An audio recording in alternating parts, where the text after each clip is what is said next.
আসসালামু আলাইকুম everyone. I hope আপনারা অনেক ভালো আছেন। এতিম ছেলের ভালোবাসা পার্ট 4-এর পরে কিছু কথা বলবো, দয়া করে সবাই পুরোটা শুনে যাবেন। তো চলেন বেশি কথা না বলে শুরু করা যাক। আমি সবাই বসতেই কে যেন কলিং বেল বাজালো। আশরাফ স্যার উঠে যেতে লাগলো। আমি ওনাকে বাধা দিয়ে বললাম, আমি খুলে দিচ্ছি। দরজা খুলেই দেখি এ তো সেই অহংকারী মেয়েটা দাঁড়িয়ে আছে। আমাকে দেখে বলল, ওই তুই আমার বাসায় কি করিস? আমি বললাম, এটা আপনার বাসা হবে কেন? আমি তো আশরাফ স্যারের বাসায়। মেয়েটা বলল, উনি আমার বাবা, সামনে থেকে সর, না হলে কানের নিচে দুটা লাগাবো। কি ডেঞ্জারাস মেয়ে, না সরে দাঁড়ালে সত্যি মেরে দিবে। কি দরকার এমনি এমনি থাপ্পড় খাওয়া? এজন্য তাড়াতাড়ি সরে দাঁড়ালাম। মেয়েটা পাশ দিয়ে রুমে প্রবেশ করলো। মেয়েটা বলল, বাবা এইসব ছোট লোকদের রুমে আসতে দিছ কেন? আশরাফ স্যার বললেন, মা সবাই মানুষ, কাউকে ছোট করে দেখতে হয় না।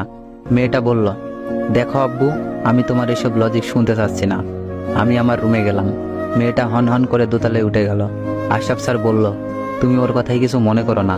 আসলে মা মরা মেয়ে আমার, একটু বেশি আদর পেয়ে এমন হয়ে গেছে। তবে ওর মনটা অনেক ভালো। মনে মনে বললাম, কেমন মন ভালো সেটা আমি খুব ভালোভাবেই জানি। অ্যাক্সিডেন্ট করতে লাগছিল, হাত ধরে টান দিয়ে বাঁচালাম। সেজন্য নিজে তো থাপ্পড় দিল, সাথে আরেকজনকে দিয়েও থাপ্পড় দেওয়ালো। কি হলো, কিছু বলছো না কেন? আমি এসব কথাই কিছু মনে করি না, বাদ দিন ওইসব। এখন বলেন আমাকে কি কাজ করতে হবে? আশরাফ স্যার বললেন, কাজ বেশি কঠিন না। তুমি কার ড্রাইভিং করে আমাকে অফিসে নিয়ে যাবে আর আসবে। ভাবছিলাম কত কঠিন কাজই বা দেয়, কিন্তু এখন দেখছি অনেক সহজ কাজ। এজন্য ওনার প্রস্তাবে স্বাচ্ছন্দ্যে রাজি হয়ে গেলাম। আচ্ছা তাহলে তোমার রুম দেখিয়ে দিই। উনি আমাকে নিচতলায় একটি রুমে নিয়ে আসলেন। রাজকীয় রুম। এরকম রুমে থাকতে পারলে জীবন ধন্য, কিন্তু ওই মেয়ের জন্য কতদিন টিকতে পারবো জানি না। তা বাবা, তোমার রুম পছন্দ হয়েছে? স্যার। আমাকে স্যার বলতে হবে না, আঙ্কেল বলে ডাকবে। জি আঙ্কেল স্যার। Sorry uncle. আচ্ছা তুমি রেস্ট নাও। আঙ্কেল চলে গেল। আমি ব্যাগটা রেখে বিছানায় গায়ে এলিয়ে দিলাম। আহ, কত নরম বিছানা। জানি না এই এতিমের কপালে এই বিছানা কতদিন আছে। রাতে খাওয়ার জন্য বাইরে যেতে লাগছি।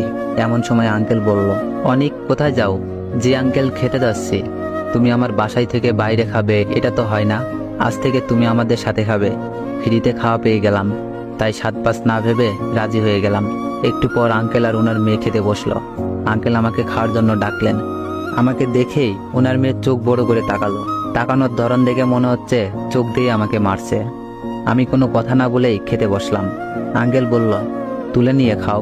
আমি প্লেটে ভাত আর মুরগির মাংসের কয়েক পিস তুলে নিলাম। এরপর খাওয়া শুরু করলাম। আস্তে আস্তে সব খাবার শেষ করলাম। এরপর রুমে চলে আসি। সকালে উঠে ফ্রেশ হয়ে নাস্তা করলাম। এরপর আঙ্কেলকে নিয়ে ওনার অফিসে গেলাম। যাবার সময় আঙ্কেল বলল, তোমার ড্রাইভিং লাইসেন্স আছে তো? ড্রাইভিং লাইসেন্সটা তো ভুলে সেই রাজশাহীতে রেখে আসছি।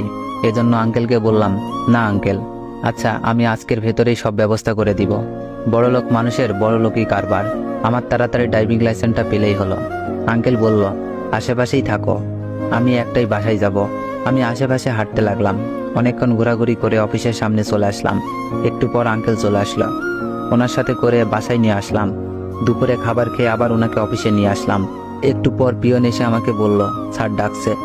আমি পিয়নের সাথে আঙ্কেলের কেবিনে গেলাম। অনেক, আমাকে একটা কাজ করে দিতে হবে।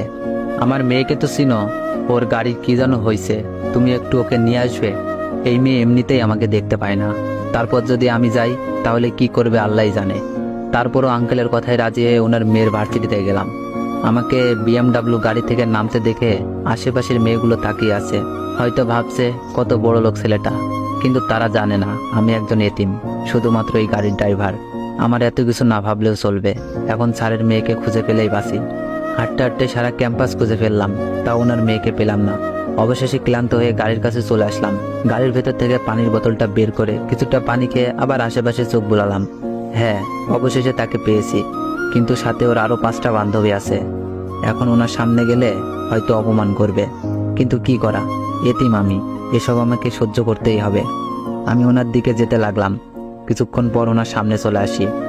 মেয়েটা বলল, ওই তুই আসছিস কেন? আব্বু কোথায়? আমি বললাম, আসলে আঙ্কেল কাজে বিজি, তাই উনি আমাকে পাঠিয়েছেন আপনাকে নিয়ে যাওয়ার জন্য। মেয়েটা আচমকা সবার সামনে আমাকে থাপ্পড় মেরে দিল। সবাই আমার দিকে তাকিয়ে আছে। হয়তো তারা ভাবছে আমি হয়তো মেয়েটাকে প্রপোজ করছি, এজন্য থাপ্পড় দিছে, কিন্তু কেউ আসল ঘটনা জানলো না। আমি গালে হাত দিয়ে বললাম, আমাকে মারলেন কেন? মেয়েটা বলল, চাকরের বাচ্চা চাকর, তুই কোন সাহসে আমার আব্বুকে আঙ্কেল বললি? এরপর থেকে কোনো সময় যদি এসব শুনছি তাহলে তোর কপালে ভয়ানক দুঃখ আছে। আর আমাকে সবসময় ম্যাডাম বলে ডাকবি। জি ম্যাডাম। ওই গাড়ির চাবি দে আর আমার সাথে আয়। আমি ম্যাডামকে চাবি দিয়ে দিলাম। ম্যাডামের এক বান্ধবী বলল, আখি তুই শুধু শুধু ছেলেটাকে মারলি। ম্যাডাম বলল, তোর যদি এতই মায়া লাগে তাহলে আমার বাড়ির চাকরকে বিয়ে করে নে। ম্যাডামের এই কথা শুনে ওর বাকি বান্ধবীরা হাসতে লাগলো।